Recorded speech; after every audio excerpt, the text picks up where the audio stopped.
All right, today I'm going to share some data with you about the current state of the market.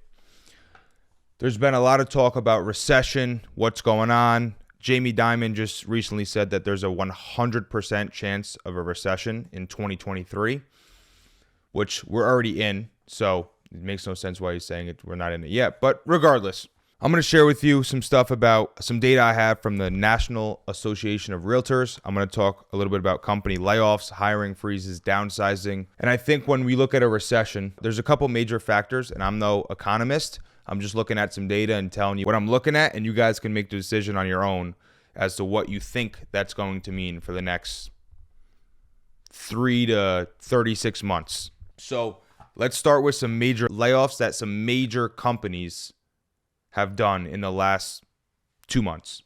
Number one, the biggest one is Amazon. Amazon laid off 10,000 employees. Twitter, 4,400 employees. Vive, 30% of all their employees, which is 100. Meta, 11,000 employees. Opendoor, 550 employees. Zillow, 300. Microsoft, 1,000. Coinbase, 1,100. Netflix, 300. Carvana, 2,500. And the list goes on and on and on and on and on. I just wrote down some of the big ones. When layoffs happen, it's a very, very telltale sign as to bad is coming.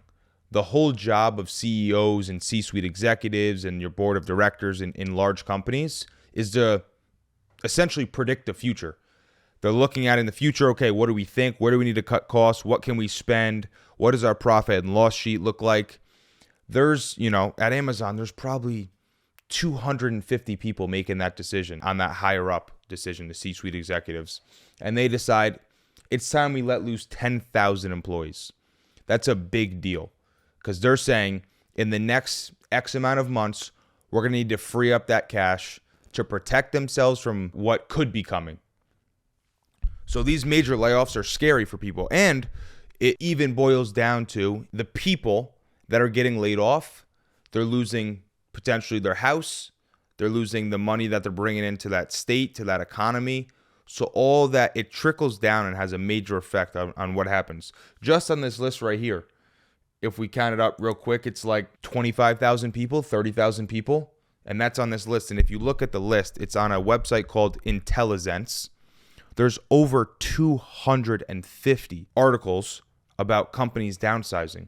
You're talking about hundreds and hundreds and hundreds of thousands of people that have been laid off in the last 2 months. This article came out on November 17th, 2022.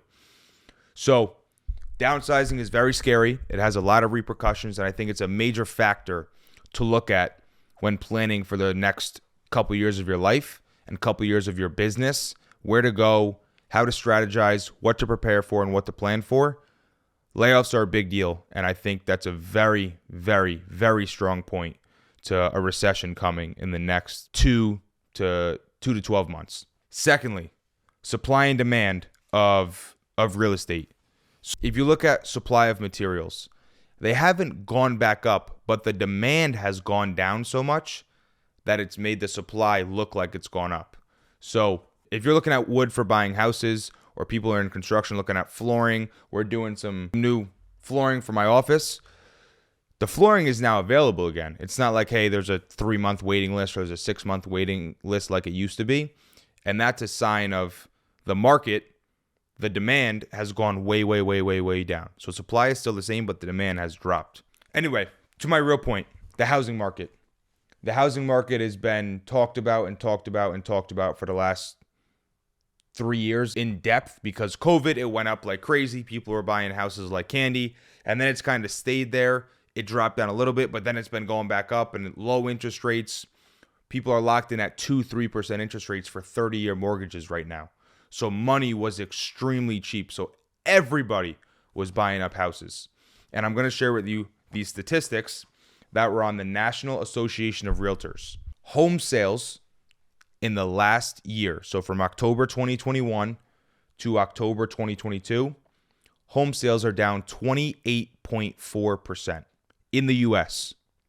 So home sales are nearly down 30% in 1 year in the United States. Well, what does that really mean for the economy? I mean, the first thing they teach you in economy class is supply and demand. When demand goes down and houses aren't selling, that's usually a bad sign. If you look at the inventory of what is left in the United States in the market, so home sales have gone down almost 30% in the last year. In that same time frame, the inventory in October of 2021 was 880,000 houses in America. The inventory in October of 2022 is 1.2 million houses. So it went from 880,000 to 1,220,000 from October 21 to October 2022.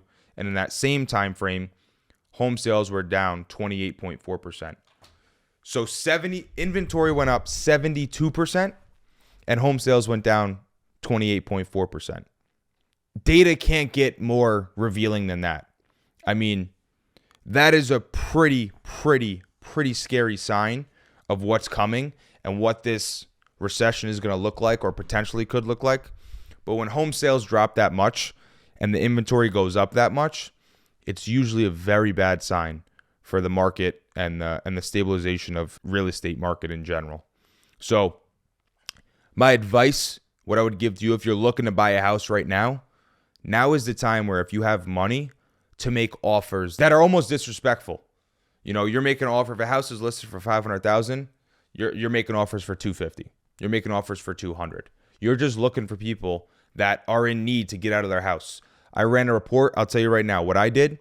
I ran a report on Zillow with my realtor. All houses that have been on the market for over 90 days and have had price cuts in the last 90 days. So if they've been on the housing market for more than 90 days and, you know, on October 7th, they dropped their home price from $500,000 to $475,000. That means these people have had their houses on the market for too long and they want to get out. The last time I saw a price cut on Zillow was in 2019 before COVID. It's extreme. So anyway, my advice was if you're buying a house, look for houses that have been on the market for a long time. People are trying to get out of them. Look where they've done price drops and they're in a little bit of pain. Now is the time to get yourself a good deal. I think interest rates are going to continue to be high and they're going to continue to go up. But if you're going to get your house, it's worth $500,000 for $300,000. Buy that all day. They say you marry the house and you date the rate. You can get rid of the rate. The rates can change, but you're always going to be in that house. That house is not going to change unless you spend money on it. So that's some statistics that I wanted to share. I want you to think about what that potentially means for your situation.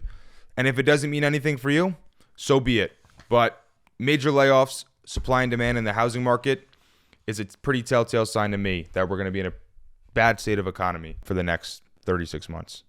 So thanks for watching. I appreciate you, and I'll see you next time.